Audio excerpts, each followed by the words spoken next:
میر عبدالواحد بن گرامی کے پاس ایک نوجوان آیا تو اس نے آ کر کے عرض کی کہ حضور میں جوان ہوں تو جب سے سنا نا مر جانا ہے، قبر میں جانا ہے، جنازہ دیکھا ہے، قبر میں بندے کو اترتے دے، مجھے موت سے بڑا ڈر لگتا ہے، کوئی وظیفہ بتائیں یہ مجھے کوئی نصیحت کریں۔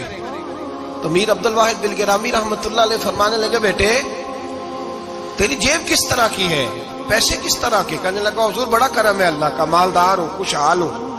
آپ نے فرمایا ایک پروگرام، یہ نہیں اس کو نفسیاتی طور پہ مطمئن نہیں کیا، نہ آپ نے اسے کوئی وظیفہ بتایا، نہ ذہنی طور پر اسے کوئی لیکچر دیا، کہ فرمایا تیری مالی پوزیشن کس طرح کی ہے؟ کہنے لگا حضور میں الحمدللہ مالدار ہوں، اللہ نے مجھے نوازا ہوا ہے۔ آپ فرمانے لگے اس طرح کر، روزانہ کی بنیاد پہ صدقہ دینا شروع کر، اور فرض نماز کے ساتھ ساتھ روزانہ کی بنیاد پر چند نفل پڑھنے شروع کر، صدقہ روز دے، 10 روپے دے لیکن دینے روزانہ ہے، 15 روپے دے لیکن دینے روزانہ ہے، روزانہ کی بنیاد پر صدقہ کر۔ بچہ کہتا میں بھی حیران تھا کہ حضرت میں تو وظیفہ پوچھنے آیا تھا کہ موت سے ڈر لگتا ہے، انہوں نے مجھے صدقے پہ لگا دیا، نفل پہ لگا دیا، وہ تو کام میں کر رہا ہوں۔ خیر بزرگ تھے، وظیفہ پڑھنے لگا، صدقہ دینے لگا، اللہ اللہ کرنے لگا۔ فرماتے ہیں کچھ دن بیت گئے تو میر عبدالواحد بن گرامی رحمت اللہ علیہ 6-7 ماہ کے بعد دوبارہ ملاقات ہوئی تو فرمانے لگے بیٹے اب تیرا کیا حال ہے؟ تو وہ نوجوان کہنے لگا حضور اب مجھے مرنے سے ڈر نہیں لگتا، بلکہ اب تو میرا مرنے کو دل کرتا ہے، تو دل کرتا ہے، ڈر نہیں لگتا، اب دل کرتا ہے۔ اور حضور آپ نے میرے ساتھ کیا کیا ہے کہ میرا تو دل کرنے لگا ہے مرنے کو، خوف نکل گیا ہے، دل کرنے لگا ہے میں جاؤں۔ تو بڑا خوبصورت ارشاد فرمایا، کیا بات ہے، اللہ والوں کی باتیں اللہ کے لشکروں میں سے لشکر ہوتی۔ میر سید عبدالواحد بن گرامی رحمت اللہ علیہ فرمانے لگے بھائی جس جگہ آدمی کی پراپرٹی ہوتی ہے، جس جگہ اس کا مکان ہوتا ہے، جس جگہ اس کی جائیداد ہوتی ہے، وہاں اس کا جانے کو دل کرتا ہے۔ فرمایا اب تو نے صدقہ دے کے نفل پڑھ کے جنت میں اپنا مکان بک کرا لیا ہے، اب وہاں تیرا پلاٹ ہو گیا ہے، اب تیرا ڈر نہیں لگے گا، اب تیرا جنت میں جانے کو دل کرے گا، اب تیرا وہاں جانے کو جی چاہے گا جہاں آدمی کی زمین نہیں ہوتی، جگہ نہیں ہوتی، سر چھپانے کو مکان نہیں ہوتا۔ بھائی نبی کریم صلی اللہ علیہ وسلم کی بارگاہ میں حضرت عمر آئے، بخاری مسلم میں موجود، کہتے ہیں حضور اٹھے چارپائی سے تو نبی پاک کے کمر مبارک پر موٹے موٹے بان کے نشان تھے۔ عرض کی یا رسول اللہ صلی اللہ علیہ وسلم کیسر و کسرا تو اتنی موج میں ہے، یا رسول اللہ وہ تو اتنی موج کر رہے ہیں اور آپ اس تکلیف میں۔ تو محبوب نے فرمایا عمر کیا تم یہ پسند نہیں کرتے کہ وہ دنیا میں موج کر لے اور اللہ آخرت کی ساری عزتیں ہمیں ہی عطا فرما دے؟ فرمایا میں تمہاری دنیا سے کچھ لینے نہیں آیا، میں تو بطور مسافر یہاں وقت گزار کے پیغام الہی دینے آیا۔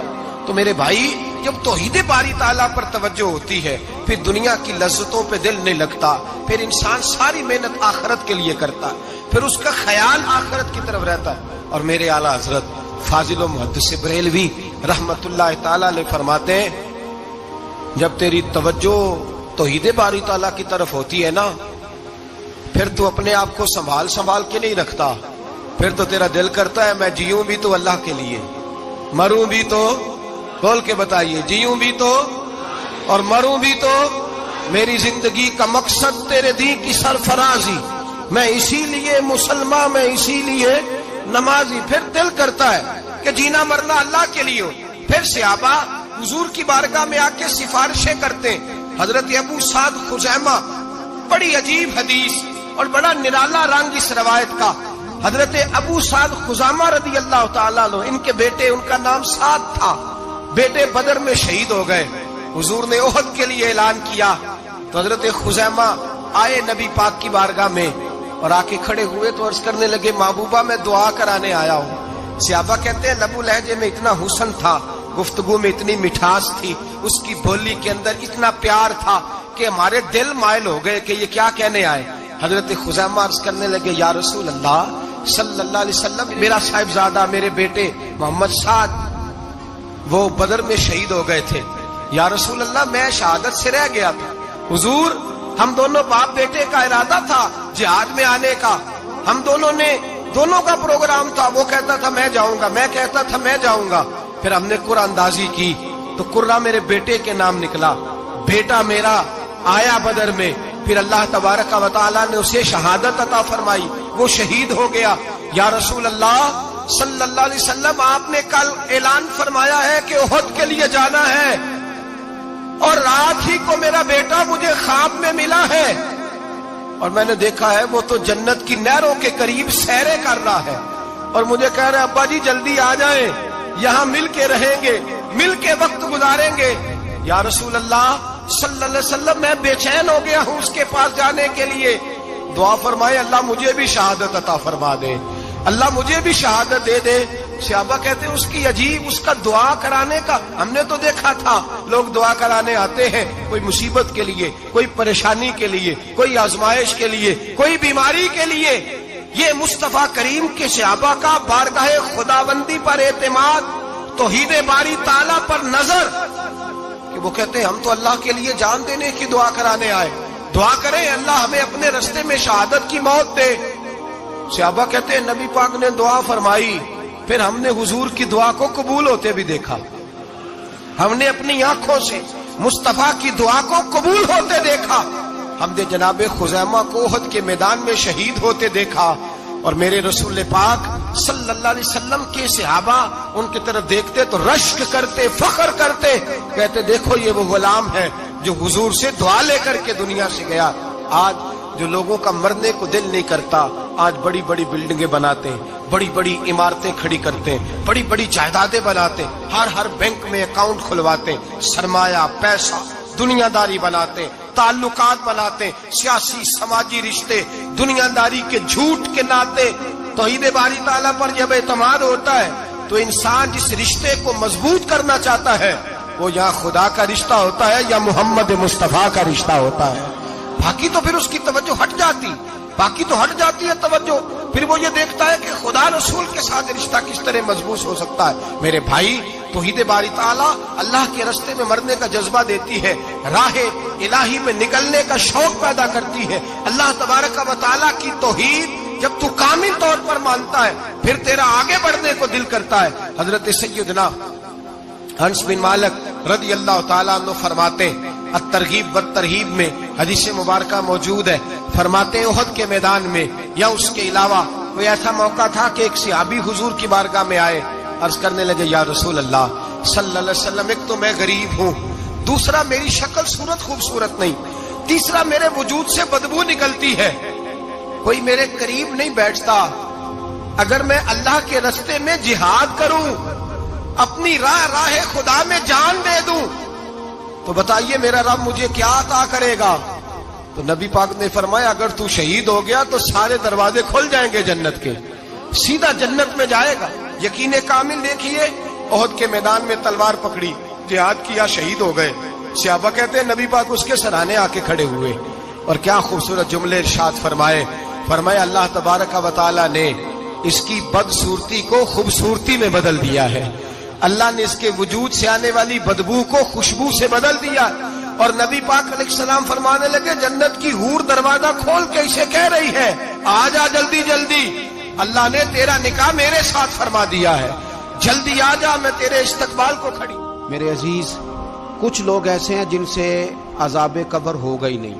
میرے رسول کریم صلی اللہ تعالی علیہ وسلم نے ارشاد فرمایا کہ جو اللہ کے رستے میں شہید ہو گیا، یہ سنن نسائی میں موجود ہے، اسے عذاب قبر نہیں ہوگا، بلکہ ایک حدیث میں تو فرمایا حساب کتاب ہی نہیں ہوگا، اللہ بغیر سوال جواب کے جنت عطا فرما دے۔ کچھ لوگوں کو لوگوں کی بخشش پہ بھی مسئلہ ہی بنتا ہے کہ کوئی بخشا نہ جائے۔ اور ایک صاحب کہہ رہے تھے جی یہ کیا معاملہ ہے کہ جمعے کو بندہ مر گیا یا فلانا ہو گیا تو اس سے حساب کتاب نہیں ہوگا، اتنے بڑے جرم لوگوں نے کی، اتنے پاپ، اور جمعے کو مر گیا تو بخشا جائے گا۔ تو میں نے کہا جرموں کا بھی اسے حساب اللہ لے لے گا، لیکن میاں حساب کتاب کی ڈیوٹی نہ اللہ کی ہے تو بہتر یہ ہے کہ اسی کے ہاتھ میں رہے، تو نہ اپنے ہاتھ میں لینے کی کوشش کر۔ سنن ترمذی کی حدیث، ہمیں پتہ نہیں کیا مصیبت ہے، ہمیں پتہ نہیں کیا مسئلہ ہے۔ ایک جنازے سے میں نکلا، آپ یقین کریں کبھی کبھی کلیجہ پھٹ جاتا ہے، میں ایک جنازے سے نکلا تو میرے ساتھ ایک بندہ جنازہ پڑھ کے نکلا تو کہنے لگا جی پیر صاحب دیکھیں آج کتنی دنیا آئی ہے، حالانکہ یہ بندہ اس طرح کا تھا، اس طرح کا تھا، اس طرح کا تھا۔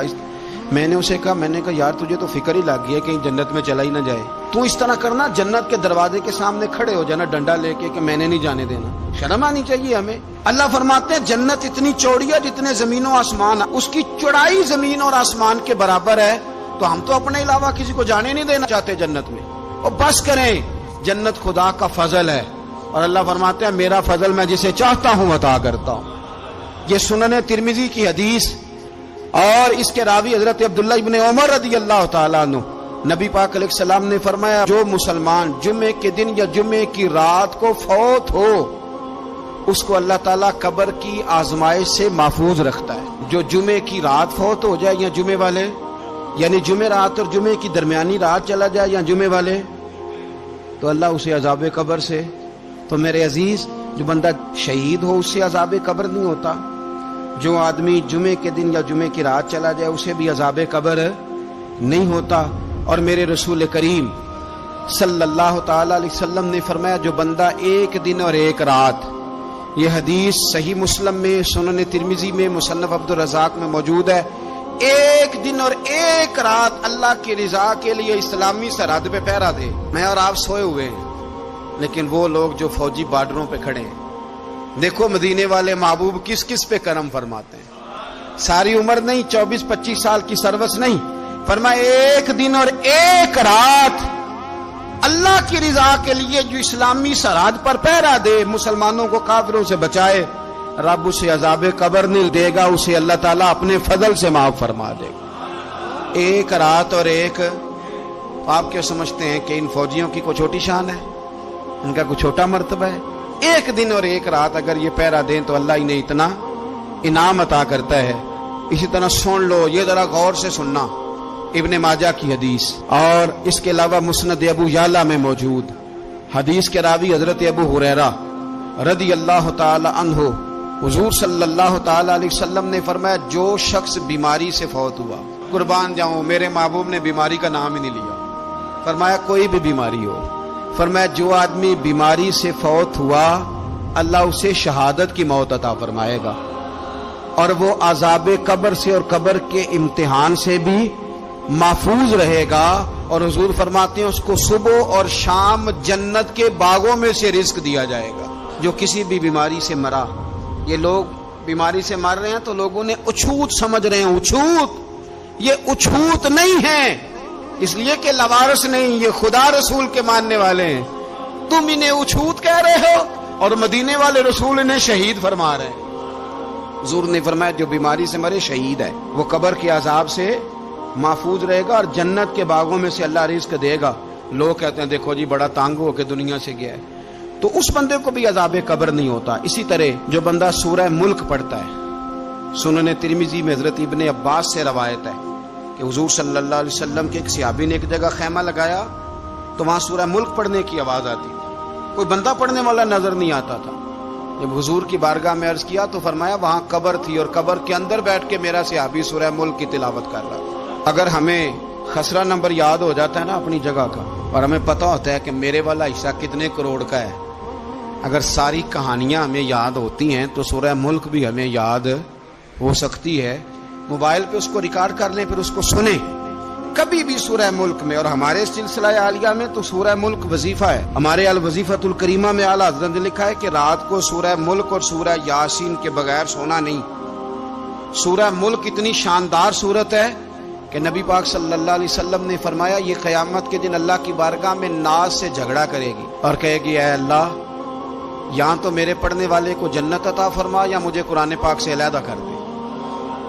تو رب کریم پھر اپنے فضل سے پڑھنے والے کو جنت عطا کرے گی. میری اپیل ہے ہر اس شخص سے جو کسی بھی مشکل کا شکار ہے، کسی بھی آزمائش کا شکار ہے، کسی بھی ذہنی پریشانی کا شکار ہے، وہ کسی بھی قسم کے دباؤ کا شکار ہے، کسی الجھن کا شکار ہے، کسی تکلیف میں ہے، کسی درد میں ہے، فقر میں ہے، آزمائش میں ہے، قرض میں ہے، بیماری میں ہے، پریشانی میں ہے، وہ اپنے رب کی بارگاہ میں استغفار پڑھے.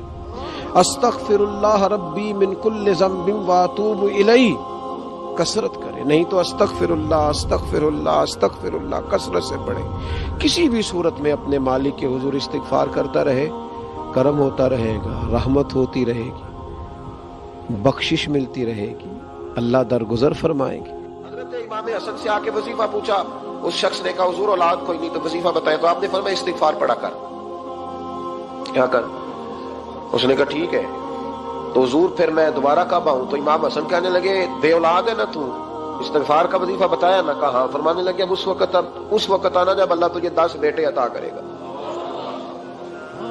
کتنے؟ 2 4 نہیں، 10 ہی کہہ دیے۔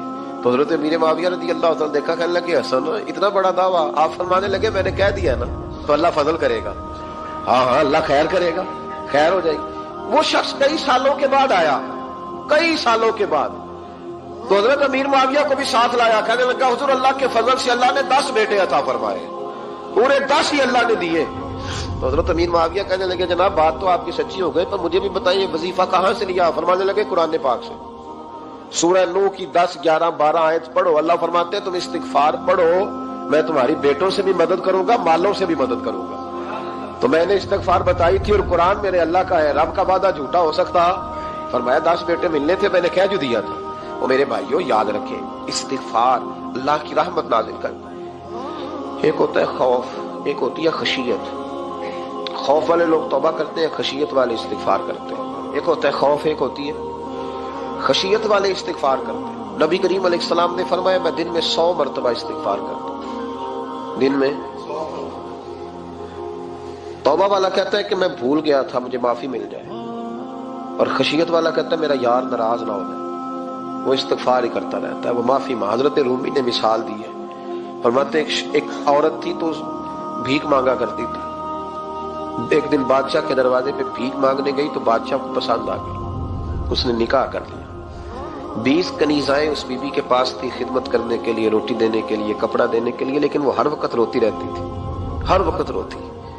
ایک سمجھدار کنیز کہنے لگی کہ ملکہ اب تیرا درجہ بہت بڑا ہے، تو ہر وقت روتی رہتی ہے، معافی ہی مانگتی رہتی ہے ہر وقت، کون سی ایسی نعمت ہے جو تیرے پاس نہیں؟ تو وہ کہنے لگی اس لیے تو روتی ہوں۔ کیا مانا؟ کہنے لگی اس لیے روتی ہوں کہ میں اس قابل نہیں تھی جو مجھے مل گیا، کہیں میرے سر کا سائیں ناراض نہ ہو جائے، وہ کہیں بگڑ نہ جائے، مجھے پتا ہے کہ میں کیا تھی اور مجھے کہاں تک پہنچا دیا۔ میں روتی اس لیے ہوں کہ کبھی کہیں وہ ناراض۔ حضرت عمر اس لیے روتے تھے کہ کہیں مصطفیٰ ناراض نہ ہو جائے، حضرت ابو بکر اس لیے تڑپتے تھے کہ کہیں اللہ کا فضل روٹ نہ جائے۔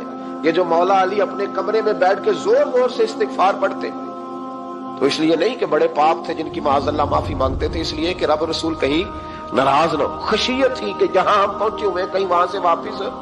استغفار بندے کی اللہ سے صلح کرا دیتا ہے، بندے کی رب سے صلح ہو جاتی ہے جب استغفار۔ دیکھیں نا بڑی سادی سی بات ہے کہ 2 بھائی ناراض ہو تو بڑا کہتا ہے اس نے میری بے ادبی بڑی کی، تو چھوٹا اگر پاس آ جائے اور پیر پکڑ لے کہ چل یار معاف کر دے، تیرا بھائی نہیں۔ پتہ کیا ہوتا ہے؟ صرف معافی نہیں ملتی، ہاں صرف معافی نہیں، چھوٹے نے بے ادبی کر دی، بڑے کو تکلیف ہوئی، بات جب آگے بڑھی نا تو بڑے نے شکوہ کیا، جب لوگوں نے چھوٹے کو سمجھایا تو چھوٹا جب معافی مانگتا ہے، ادھر دیکھو میری طرف، جب چھوٹا معافی مانگتا ہے نا اٹھ کے جاتا ہے اور بڑے کے پیر پکڑتا ہے تو میرا معاف نہیں کرتا، بڑا رو بھی پڑتا ہے، بڑا رو بھی پڑتا ہے، اور وہ کہتا ہے کہ وہ میں اور تو اماں کے پاس اکٹھے بیٹھتے، ایک باپ کی موٹر سائیکل پہ اکٹھے بیٹھتے، تو تیرا اور میرا رشتہ یار تو نے یہ کیوں؟ وہ جو آنسو نکلتے ہیں نا وہ درد ہوتا ہے، وہ کیف ہوتا ہے، وہ سوز ہوتا ہے، وہ لذت ہوتی ہے، وہ پیار ہوتا ہے۔ رب کہتا ہے تو معافی مانگ، انہو کان غفارا، تو معافی مانگ، میں تجھے معاف بھی کروں گا، تیرے اوپر رحمت بھی فرماؤں گا، تیرے اوپر کرم نوازی بھی کروں گا، تجھے نواز دوں گا، تجھے عطا کروں گا۔ حضرت موسیٰ کلیم اللہ علیہ السلام کا زمانہ مبارکہ تھا، قحط پڑ گیا، بارش نہیں ہوتی۔ ہم لوگ نا اب تو خیر ہمارے پاکستان میں تو ٹیبل ٹاک ہوتی ہے، ٹاک شو ہوتے ہیں، ہمارے ہاں تو پتہ کیا جاتا ہے کہ بارش ہو کیوں نہیں رہی، اور اس پہ یہ ہوتا ہے کہ دھواں بڑا چڑھ گیا ہے، حالات بڑے خراب ہیں، فلاں ایسے ہو گیا، قحط کا۔ ہم تو اسباب تلاش کرتے رہتے ہیں نا جی، فوق بہت زیادہ ہے، فلاں چیز ایسے ہے، فلاں چیز ایسے، ہم تو یہ تلاش کرتے رہتے ہیں۔ وہ لوگ یوں نہیں کرتے تھے، وہ سیدھے جا کے مصلوں پہ بیٹھتے تھے، اس لیے کہ وہ کہتے تھے جب رب چاہتا ہے تو پھر کوئی چیز کسی چیز کو روک سکتی، وہ سیدھے مصلے پہ بیٹھتے۔ اعلیٰ حضرت فاضل بریلوی رحمۃ اللہ علیہ کے پاس ایک مولانا محمد حسین آئے، وہ فلکیات کے بڑے ماہر تھے، تو اعلیٰ حضرت نے فرمایا ذرا ستاروں کا حساب لگا کے دکھاؤ بارش کب ہوگی؟ کہنے لگا پورا مہینہ تو نہیں ہوگی۔ تو اعلیٰ حضرت رحمۃ اللہ علیہ فرمانے لگے کہو کہ میرا علم کہتا ہے مہینہ نہیں ہوگی، اللہ چاہے تو ابھی ہو سکتی ہے۔ کہنے لگا جی وہ تو ٹھیک ہے پر میرا علم، وہ جیسے روز لوگوں نے پیر نیٹ ٹو شہنشاہ صاحب نہیں کھولے ہوتے کہ بارش کب آئے گی، اور اس کی طرف نہ دیکھ، مصلے پہ بیٹھ، مہربانی کر مصلے پہ بیٹھ، اللہ کی بارگاہ میں حاضر ہو، اس سے معافی مانگ، اسے منا تاکہ وہ رحمت کی بارش۔ کہنے لگا جی میرا علم کہتا ہے، تو اعلیٰ حضرت فرمانے لگے پھر وہی بات، تو کہہ اللہ چاہے تو بارش ابھی، لیکن یہ جو اڑ گئے ہیں نا بیچارے، یہ اڑ ہی گئے ہیں، یہ جہاں الجھ گئے ہیں وہاں یہ لوگ الجھ گئے، اللہ ہمیں الجھنے سے محفوظ فرمائے۔ تو اعلیٰ حضرت اٹھے تو فرمایا ٹائم کیا ہوا ہے گھڑی پہ؟ کہنے لگا جی 12۔ تو اعلیٰ حضرت نے گھڑی گھمائی، اب کیا بج گیا؟ کہنے لگا 4 بج گئے۔ فرمانے لگے بج گئے نا 4؟ کہنے لگا جی آپ نے گھڑی گھما جو دی ہے۔ فرمانے لگے اللہ بھی جب چاہے تو ستارے گھما دیتا ہے، اللہ بھی ستارے گھما دیتا ہے بارش۔ کہنے لگا جی وہ تو ٹھیک ہے پر مہینہ نہیں ہو سکتی، اڑا ہوا بندہ اس کا کوئی علاج ہے جو اڑ جو جائے، اس کے لیے قرآن کہتا ہے وَإِذَا خَاطَبَهُمُ الْجَاهِلُونَ قَالُوا سَلَامًا، اسے سلوٹ کرو دور سے، اسے کو تو جان اور تیرا۔ کہنے لگا جی ہو نہیں سکتی پورا مہینہ۔ فرمانے لگے یار تو جا اپنا کام کر۔ وہ شخص کہتا ہے میں نے دروازہ کھولا اعلیٰ حضرت کا، کمرے سے باہر نکلا تو تیز بارش ہو رہی، واپس آیا تو میں نے کہا احمد رضا یہ عقیدہ کہاں سے لیا ہے؟ فرمایا دروازہ مصطفیٰ سے لیا ہے صلی اللہ علیہ وسلم۔ تو یاد رکھیں کہ اللہ کو منانا چاہیے، استغفار کرنا چاہیے۔ پھر غور کر لیں اس بات پر کہ وہ کتنا عظمت اور رفت والا شخص ہے جس کی اللہ کی نظر میں عزت ہے، جو اللہ کے ہاں قابل اکرام ہے، مالک کے ہاں۔ عزت، تعظیم اور توقیر یہ مسلمان کا خوبصورت عمل ہے، ان سے ایک اچھا اور خوبصورت معاشرہ جنم لیتا ہے۔ لیکن اگر بڑوں کو تکلیف دی جائے، بزرگوں کی بے ادبی کی جائے، معاشرے میں بگاڑ بھی پیدا ہوتا ہے اور بدصورتی بھی پیدا ہوتی ہے، بدصورتی پیدا ہوتی ہے، بدبو پھیلتی ہے، اس سے معاشرے کا حسن مان پڑتا ہے۔ بڑوں کو تکلیف نہ دیں، آزمائش میں مبتلا نہ کریں۔ جس کو اللہ تبارک و تعالی نے ہم سے بڑا کیا ہے، علم میں کیا ہو، عمل میں کیا ہو، تقوی میں کیا ہو، یا ویسے ہی دین کے اندر اس کی داڑھی سفید ہو گئی، اس شخص کا اکرام کریں، اس کو عزت دیں، اس کے ساتھ ادب والا معاملہ کریں۔ یہ چیز سنوارتی ہے مسلمانوں کو۔ آج کل بے ادبی عام ہو گئی ہے، معاشرے میں زیادہ پاورفل وہ لوگ ہیں جن کی زبانیں زیادہ لمبی ہیں، جو عزتیں زیادہ اتارتے ہیں، لوگ ان سے زیادہ ڈرتے ہیں۔ اپنے آپ کو ان لوگوں نے بڑا پاورفل سمجھنا شروع کر لیا، بلکہ بدتمیزوں کی ایک اچھی ٹیم تیار کر لی جائے تو انسان بہت بڑا اونچا عہدہ بھی حاصل کر سکتا ہے، معاذ اللہ تعالی۔ یہ رواج اچھا نہیں، یہ انداز درست نہیں ہے، یہ طریقہ کار، یہ خوبصورت لوگوں کا طریقہ نہیں، یہ حسین معاشروں کا یہ انداز نہیں ہے۔ یعنی قومی سطح کے لوگ جو دنیا کے اندر کسی ملک کی نمائندگی کریں، وہی اگر ایک پریس کانفرنس اور گھنٹے کے بعد دوسری پریس کانفرنس، فلانے نے کیا بات تو دوسرے نے دیا جواب، تو یہ انداز مہذب قوموں کا نہیں ہوتا، اس سے امیج خراب ہوتا ہے۔